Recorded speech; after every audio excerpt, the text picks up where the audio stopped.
मैं हूं रविंदर। आज हम इस वीडियो में क्या पढ़ेंगे? आज हम पढ़ेंगे इस वीडियो में ब्रह्मपुत्र रिवर सिस्टम। अभी तक हमने पिछले वीडियोस में क्या पढ़ा? हमने पढ़ा ड्रेनेज चैप्टर के बारे में। इसके अंदर हमने पढ़ा कि किस तरह से अलग अलग नदियां अलग अलग जगह से इंडिया के बहती हैं, फ्लो करती हैं और फ्लोते वक्त वो अपना रिवर बेसिन बनाती हैं, रिवर डिवाइड बनाती हैं। और हमने अपने पिछले वीडियो में यह भी पढ़ा कि किस तरह से इंडस रिवर बहती है और अपने साथ वो कौन सी नदियां उसके अंदर ट्रिब्यूट करती हैं, कौन सी उसकी ट्रिब्यूटरीज हैं। उसके बाद हमने पढ़ा गंगा रिवर के बारे में। आज हम इस वीडियो में पढ़ेंगे ब्रह्मपुत्र रिवर सिस्टम के बारे में। तो हाँ स्टूडेंट्स, अब हमको एक चीज तो मालूम है कि जो इंडस रिवर है, इंडस रिवर कहां से फ्लो करती है? इंडस रिवर फ्लो करती है कहां से? ये मैंने आपको पूछा भी था और बताया भी था। It flows from where? Mansarovar. ये पॉइंट तो आपको मालूम होना चाहिए कि इंडस रिवर कहां से फ्लो करती है? मानसरोवर। और वो यहां से फ्लो करते हुए ऐसे निकलती है और इस तरह से होके लद्दाख से होते हुए कहां चली जाएगी? पाकिस्तान। और पाकिस्तान से होके वाया कराची वो कहां पे गिरेगी? अरबियन सी में गिर जाएगी। ठीक है, ये तो आप लोगों को एक चीज का पूरा अच्छी तरह से मालूम होना चाहिए। अब जो हमारी आज का टॉपिक है ब्रह्मपुत्र रिवर, ब्रह्मपुत्र रिवर क्या है? वो भी कहां से ओरिजिनेट करती है? फ्रॉम मानसरोवर। मगर दोनों में फर्क है। ये इसका वेस्ट बैंक है, ये इसका क्या है? वेस्ट बैंक है। और यहां से क्या है? इसका ईस्ट। तो मानसरोवर के ईस्ट से कौन बह करता है? कौन सी नदी निकलती है? ब्रह्मपुत्र। ये आप याद रखोगे। This is your Brahma, BRAHAMPUTRA, Brahmaputra river ऐसे निकलेगी और इस तरह से होते हुए यहां से एंटर करेगी। अब आप बोलोगे कि सर ये इतनी दूर से जाके वहां से जाके एंटर कर रही है, यहां से क्यों नहीं आ गई?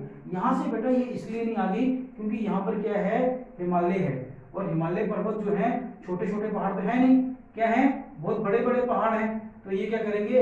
किसी भी नदी को अपने यहाँ से क्रॉस नहीं करने देते क्योंकि इनकी हाइट ज्यादा है। अब वो पूरा पूरा ऐसे रहा। अब ये रहा, मगर यहाँ पर ना इस जगह पे आने के बाद, इस जगह पे आने के बाद क्या है?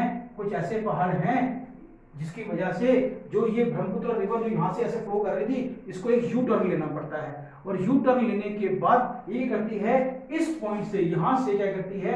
एंटर करती है इंडिया के अंदर। इधर जो इंडिया का ये पोर्शन है, this portion is of which state? This state is Arunachal Pradesh. ये आप याद रखिएगा, ARUNACHA, अरुणाचल प्रदेश। ये क्या करती है? ब्रह्मपुत्र अरुणाचल प्रदेश से क्या करती है? इंटर करती है इंडिया के अंदर। और ये पूरा का पूरा हिमालय क्या करता है? इसको इधर नहीं फ्लो करने देता, जिसकी वजह से ये तिब्बत के अंदर, मानसरोवर तिब्बत, तो तिब्बत के अंदर, तिब्बत में पूरा का पूरा हिमालय के पैरेलल फ्लो करते हुए निकलती है और इस पॉइंट पे आके मुड़ती है। आप बोलोगे सर यहाँ पे आके भी पहाड़ आपने दिखाए हैं, मगर यहाँ पे आपने बताया नहीं कि इधर क्यों आ गई? यहाँ पे आके यू टर्न इसलिए लिया क्योंकि these are rock mountains. Rock mountains, rock mountains होने का मतलब है पत्थर के पहाड़ हैं जो कि पानी को आगे जाने नहीं देते। पानी की दिशा को फिर मुड़ना पड़ता है ढलान की तरफ। जब वो यहाँ मुड़ती है तभी वो यहाँ पे एंटर करती है। और इन पहाड़ों का एक नाम है जो कि एग्जाम में बहुत बार पूछा जाता है। इट इज कॉल्ड नामचा बारवा, NAMCHABARWA, बारवा। नामचा बारवा नाम का पहाड़ है, रॉक माउंटेन, जो क्या करता है? इसको यू टर्न लेने पे मजबूर करता है। और ये ब्रह्मपुत्र क्या करती है?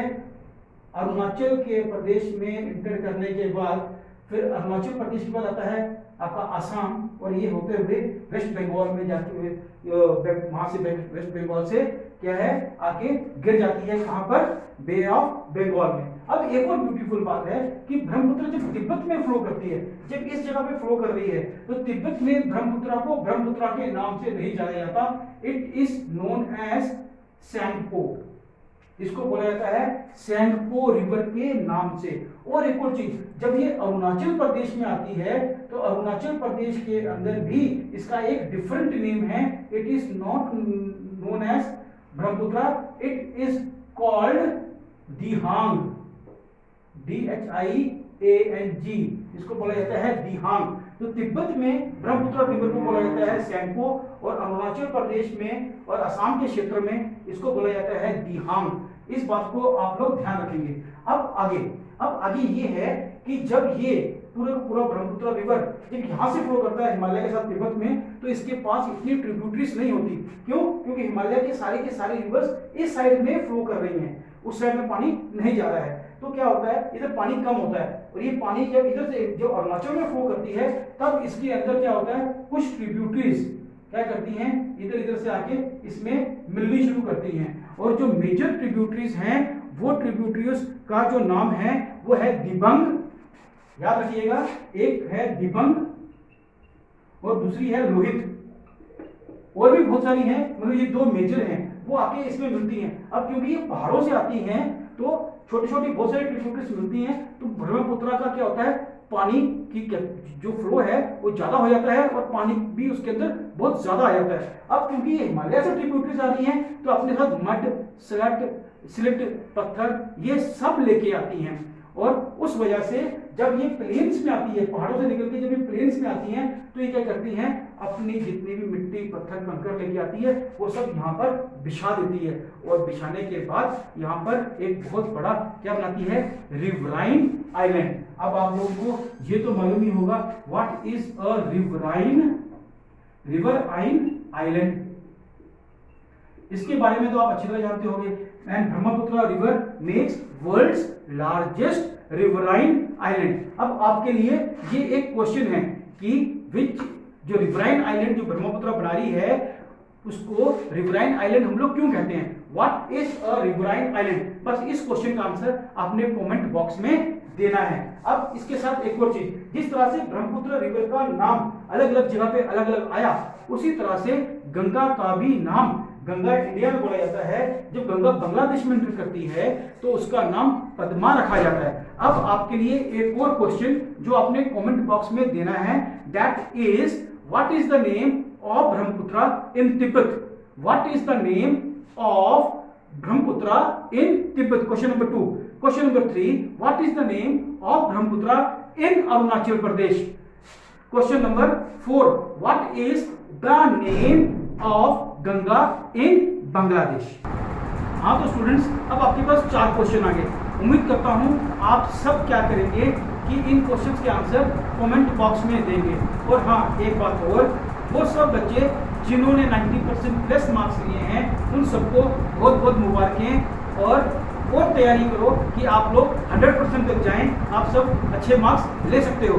वो बच्चे जिन्होंने इस बार क्लास 8 के अंदर ज़्यादा मार्क्स नहीं ले पाए हैं, उन सबसे मैं रिक्वेस्ट करूंगा कि वो अपना दिल ना खोएं, अपनी हिम्मतों को ना खोएं, और वो और मेहनत करें कि वो आइंदा से क्या करें, अच्छे मार्क्स लेके आएँ। शुक्रिया।